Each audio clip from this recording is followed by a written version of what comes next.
Nossa aula hoje é sobre o período pós-reforma protestante na Europa e já fazendo uma ponte para a história do protestantismo na América Latina, do protestantismo e do catolicismo também. Então, os desdobramentos da reforma foram vários desdobramentos, várias consequências, vários acontecimentos decorreram da eclosão da reforma protestante em várias dimensões da vida europeia e da cristandade, que é o nosso eixo aqui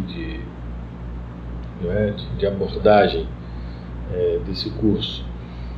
E uma das consequências um dos desdobramentos que a gente não deve comemorar na Reforma Protestante foram as guerras religiosas, ok? E para nós termos uma ideia, foram conflitos imediatamente conectados com a Reforma Protestante a partir de 1520 e que se estendem até a meados do século XVII, quer dizer, mais ou menos mais de um século a Europa entrou num conflito interno de cristãos, entre cristãos, católicos e protestantes, foram chamadas o período de guerra religiosa. A guerra mais expressiva, mais representativa desse período foi a Guerra dos 30 Anos, de 1618 a 1648, que afetou o Império dos Habsburgos. E foi um conflito entre católicos e protestantes. Só que esses conflitos entre católicos e protestantes não eram dissociados de interesses políticos e de disputas territoriais. Naquela época, os reis definiam a fé da região que eles eram, dos territórios em que eles eram soberanos, a partir da sua crença. Então, a crença do rei é a crença do lugar. E havia regiões em que católicos e protestantes coabitavam, coexistiam. Ou eles partiam para uma relação de tolerância, de relacionamento, uma relação ecumênica, uma relação de diálogo, ou eles caíam num conflito que, além de ser teológico, era também um conflito territorial, um conflito aristocracia europeia. E foram guerras sangrentas. Foram guerras sangrentas que levaram a Europa a uma situação de pensar o seguinte: se a religião, a igreja, não é mais capaz de resolver os conflitos, haveremos de resolvê-los por outra via. A via da diplomacia, a via do direito internacional, a via da política e a via do Estado. A partir das guerras religiosas, alguns historiadores vão dizer que a Igreja Católica e a religião cristã em geral, ela vai perder prestígio e força, e uma realidade, uma esfera de controle da sociedade vai se impor, que é o Estado. O Estado moderno, ele vai ser configurado também, dentre outras forças, dentre outros fatores, com o fracasso da religião cristã de fazer a paz. Tanto é que em 1648, a paz de Westfália, que trouxe o final do conflito da Guerra dos 30 Anos, é um acordo político, diplomático, em que a religião ficou de fora. E nesse sentido nós podemos dizer que a cristandade europeia, ela fracassou. O projeto de cristandade europeia, já no século XVII, ele fracassou. Embora essa cristandade tenha se expandido, vindo para as Américas e se espalhado por outras partes do mundo, essa cristandade, ela fracassou nesse sentido. Um dos desdobramentos das guerras religiosas nós podemos atribuir os denominacionalismos, as denominações. Tudo bem, Moisés? Cada região, cada país ou cada nação, cada reino tinha a sua ortodoxia, a sua verdade, a sua tradição, as suas normas. internamente no campo protestante, as teologias eram múltiplas.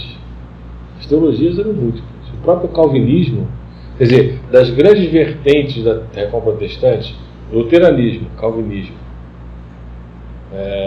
o anabatismo, o anglicanismo também, cada uma dessas grandes vertentes, elas foram se ramificando e se separando e se degladiando também, embora não poucas tentativas de unidade, de conciliação foram feitas teologicamente, mas um dos desdobramentos foi o surgimento das nações, das denominações, por exemplo. O surgimento das denominações está diretamente relacionado a essa pluralidade interna do protestantismo, das suas teologias, e também aos conflitos territoriais, ao surgimento do Estado como Estado-nação, com as suas próprias verdades, suas próprias normas, constituições.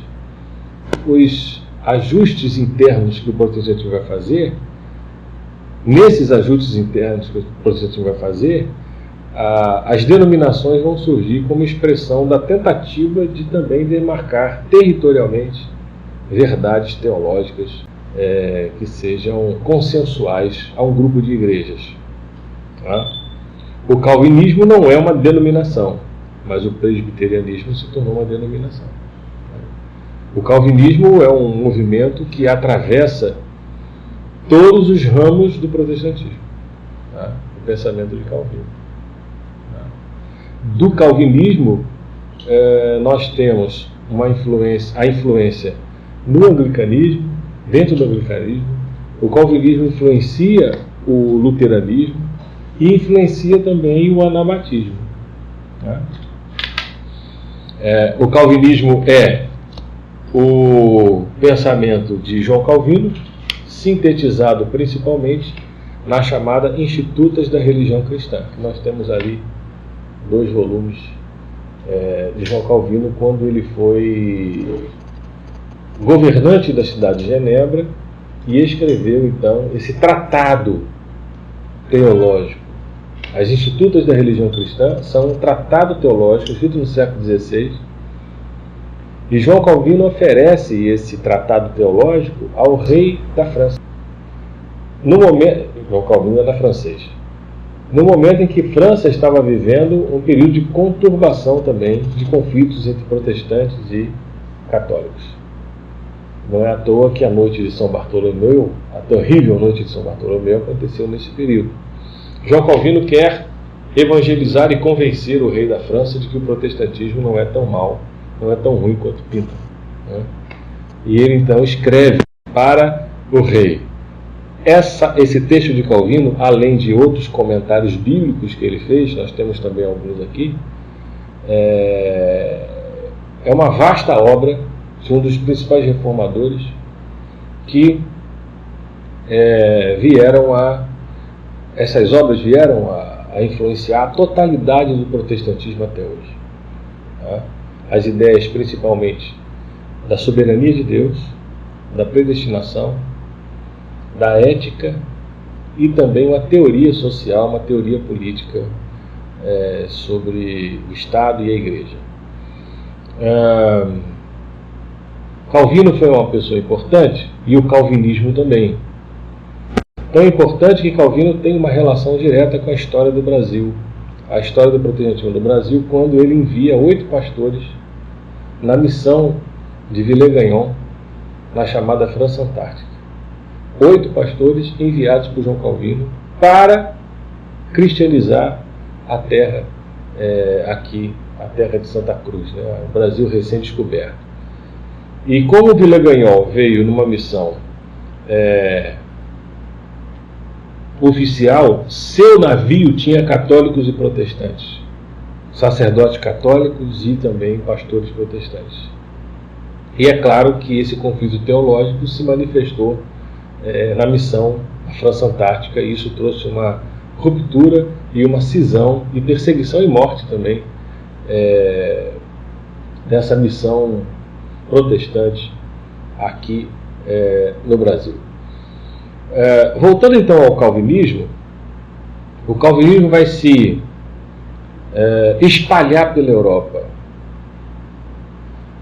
Na Inglaterra já estava presente na Suíça, parte da França com os huguenotes, e esse calvinismo vai influenciar muito os conflitos políticos que a Inglaterra vai estar vivendo entre reis católicos ou rainhas católicas e reis protestantes ou rainhas protestantes.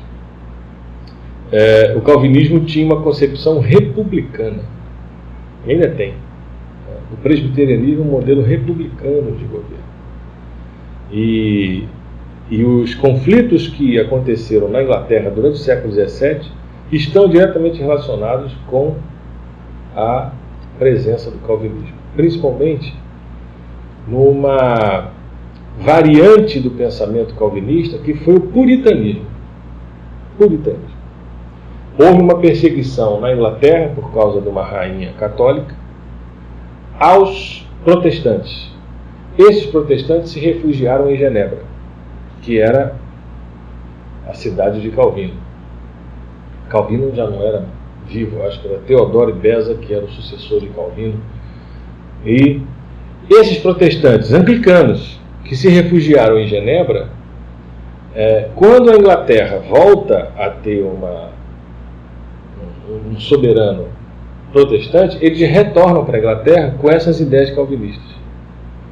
E uma busca da pureza integral de uma vida, em termos de ética, em termos de prática. Por isso foram denominados de puritanos. Okay?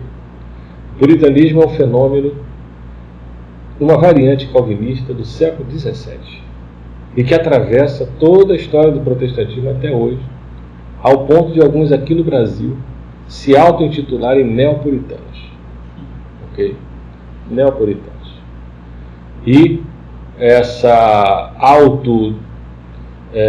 denominação de autopuritanos, como neopuritanos, certamente é uma forçação de barra de uma construção anacrônica, de uma outra realidade histórica, cultural e ética também, mas eles se colocam como bastiões de uma pureza, de uma teologia reformada, que só eles é que teriam essa teologia reformada. É muita arrogância.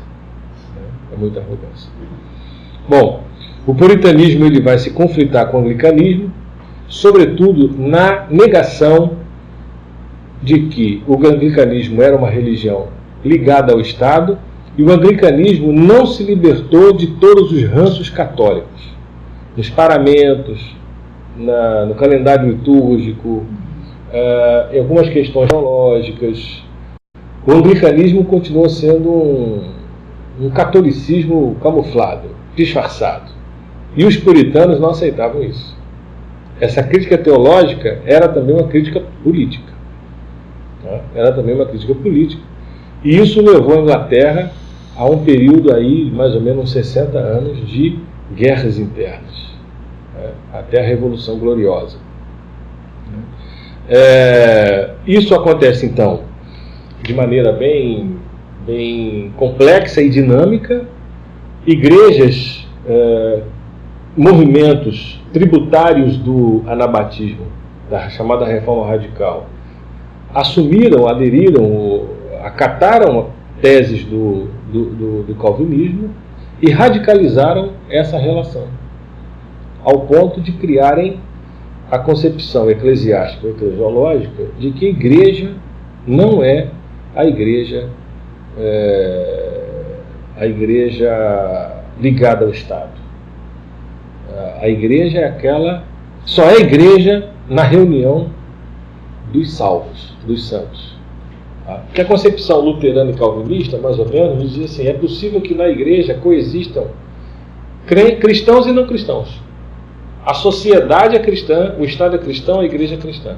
É possível então que nessa sociedade e nessa igreja você tenha pessoas que não são cristãs. Ok? mas que estão ali fazendo parte do chamado povo do pacto. Para Calvino, os eleitos seriam salvos. Predestinados eleitos seriam salvos. O puritanismo das chamadas igrejas radicais ou seitas radicais, como os independentes, os separatistas, batistas, congregacionalistas, menonitas e outros movimentos mais radicais, eles eram absolutamente intolerantes com relação à igreja da Inglaterra. Nesse sentido. A igreja só é igreja a partir da sua visibilidade, não da sua invisibilidade. Por quê? A teologia de Calvino e de Lutero chega a dizer que a verdadeira igreja é a igreja invisível, que só Deus sabe. E muita gente repete isso. Dentro dessa postura teológica, tá certo.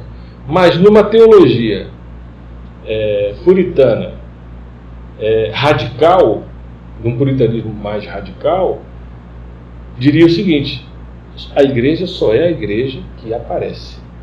A igreja verdadeira é a igreja dos santos que confessam publicamente e se reúnem localmente para expressarem a sua fé.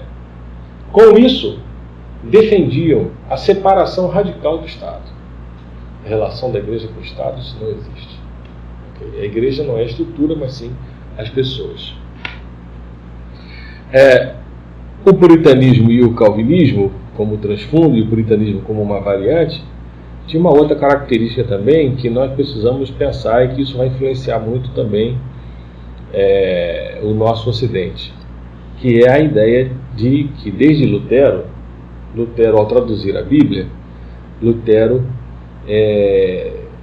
ao traduzir a palavra vocação lá do Novo Testamento, ele traduziu do alemão a palavra Beruf, ou Beruf, que significa profissão.